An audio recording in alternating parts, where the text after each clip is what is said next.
The DVD box art for Saw 6 states that this is the best one since Saw 2, and I remember being very happy with it leaving the cinema. I also remember more about this one than the fifth entry, and I've probably seen them both about the same amount of times. When I watch these movies and start analysing, I see things very differently, and often pick up on things I haven't before. That being the case, how will the sixth instalment of this saga fare when scrutinised? Here's my review of Saw 6.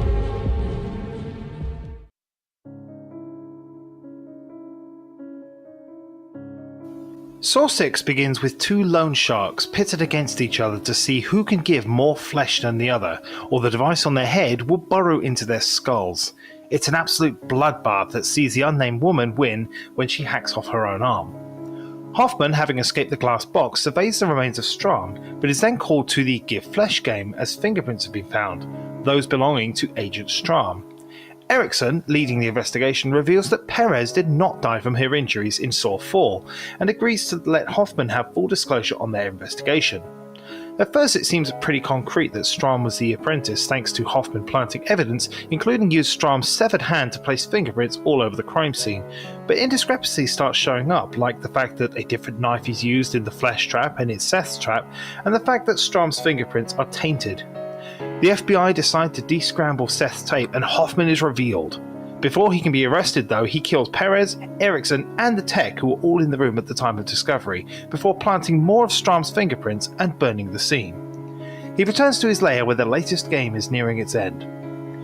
William Easton is the Vice President of Umbrella Health, who has an algorithm for deciding who gets covered and who is declined. We see him deposed for a case where he turned down coverage for a minor condition for a client, essentially killing him as he couldn't afford healthcare for his now heart condition. John was also a customer, but was declined the chance to go to Norway for experimental treatment as it only had a 30 to 40% chance of success. William is captured and told that the 4 explosive devices on his limbs will explode in 1 hour if he doesn't complete 4 tests linked to his algorithm. William is either pitted against or has to choose between his members of staff, with the point being that his algorithm is harder to implement when he has to choose who lives and who dies. His incentive for getting to the end is to see his family again, and we see that in 2 separate rooms are a mother and her teenage son and a reporter, Pamela, who is seemingly there as she sensationalizes Jigsaw's killings. The mother, Tara, and her son, unnamed, have a switch marked Live and Die, which is linked to hydrochloric acid. Right at the end it's revealed that William's family is his sister, Pamela, the reporter. Tara and her son are the family of the man William declined and condemned to die. Tara and her son are given the same choice, with the son pulling the switch to die, despite pleading from William and Pamela. William is stabbed and injected with hydrochloric acid, dissolving him from the inside.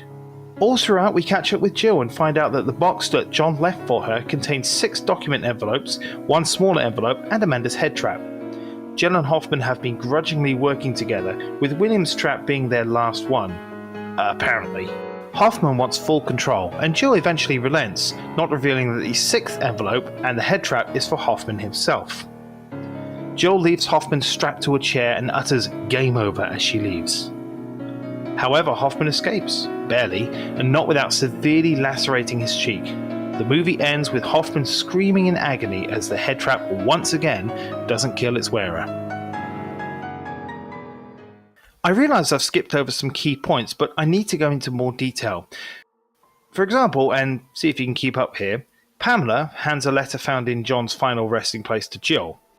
The letter left for Amanda, Saw 3, written by Hoffman, Saw 4, essentially blackmails her to kill Lynn, or Hoffman would tell John that she convinced Cecil to rob the health clinic, Saw 4, which also led to Jill losing Gideon.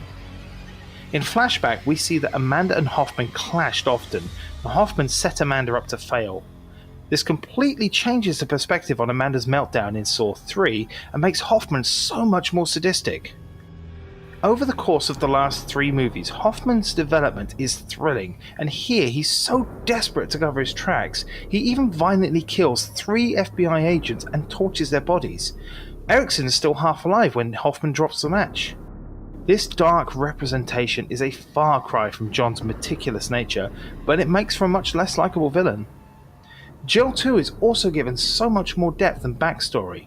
She knew all along about John's schemes, and aside from testing Hoffman at the end, doesn't involve herself in the execution. She even knew about Amanda being John's assistant. She was a regular at the clinic and after her game is declared cured of addiction by John. Amanda is proof that his way works better than the free clinic. I tell you something though, I'm getting a little bit sick of sequel bait. Amanda's letter in 3 and 4, the box in 5, and now the padded envelope in 6. It was delivered to a hospital by Jill, but once again we don't know what's in it or who it's to. It's frustrating in movies when things are left to be resolved in later films. At least TV shows build up week by week. The main game, in my opinion, is one of the best of the series. The premise is absolutely spot on, and although there are a lot of innocent people involved again, it's very interesting to see William try to save everyone and how distraught he is to see anyone die. The twist where his fate is decided by Tara and her son, on the other hand, I'm less impressed by. While graphic, brutal and very clever, that kid has basically chosen to commit murder in front of 2 witnesses and CCTV. It's an absolutely huge hole in the logic, unless of course the police never find out, which is highly unlikely considering Pamela is distraught at losing her brother. The traps in Saw 6 are just right in terms of balance. They're visual and gory but also meaningful. I still think of the deaths of innocent people such as the file clerk or the carousel victims takes away the message, but most of these traps were still ingrained into my mind even years later.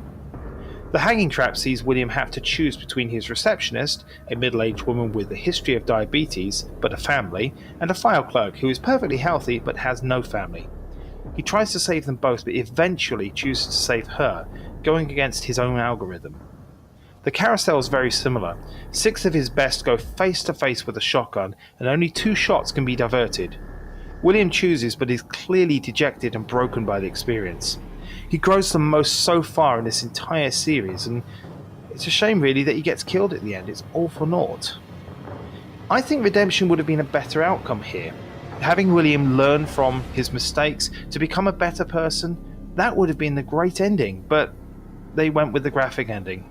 The only other traps I haven't mentioned are the breathing trap, pitting William against his janitor, who wastes his life by smoking despite being a high risk of blood pressure and heart disease, and the steam room trap.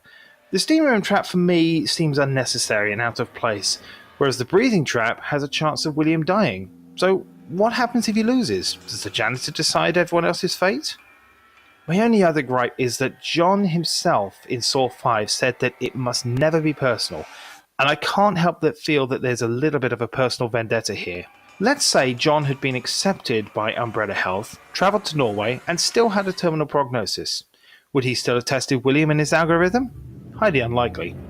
This is John going against his own rules, and I'm not okay with that. Overall though, Saw 6 really delivers where previous entries haven't. The depth and different perspectives on previous events in the story make this an excellent addition. It's just a shame that, like Saw 5, it couldn't really be self-contained. It relies so much on you having watched all the previous entries. We are so close to ending this retrospective now. Coming up next is the now wrongly named Saw, the final chapter. How will this story end? Will it set up the new film Jigsaw at all? Find out next time. For now though, thank you very much for watching.